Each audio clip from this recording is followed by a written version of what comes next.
Welcome back to our series on multilingual practices. I'm Rachel Strong from the University of Maryland Center for Advanced Study of Language, or CASL. And I'm Michelle Morrison, also from CASL. We've covered a lot of ground in the course of this series. Let's review the concepts we've talked about. The first concept we talked about was contextualization. This is the way that speakers can clue listeners in to what bit of context is most relevant for understanding what they say.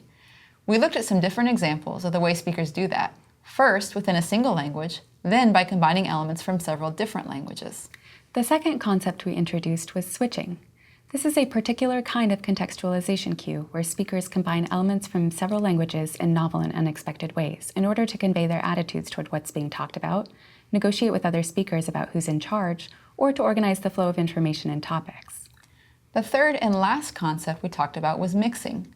This is where a use of multiple languages isn't novel or creative, but is rather conventional and expected. In this last segment, we'd like to suggest how paying attention to the sort of multilingual practices a group of speakers uses, that is, whether they generally switch languages or mix languages, can help you to characterize speakers' group affiliation. Research by Peter Auer suggests that a group of speakers that generally uses switching may be paying attention to the differences between the languages and the boundaries between groups. Such a group could, for example, be comprised of multiple expatriates working on a foreign job site.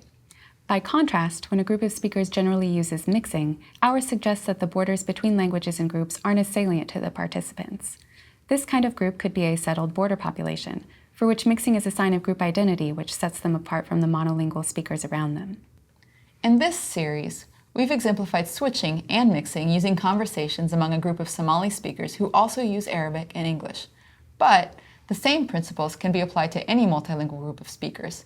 In fact, you can apply them to switching among different varieties of the same language as well. The bottom line is, paying attention to multilingual practices and thinking about it in terms of mixing or switching can help you to make rational inferences about the social characteristics of a group and to explicitly ground your inferences in language behavior. I'm Michelle Morrison. And I'm Rachel Strong. Thanks for watching.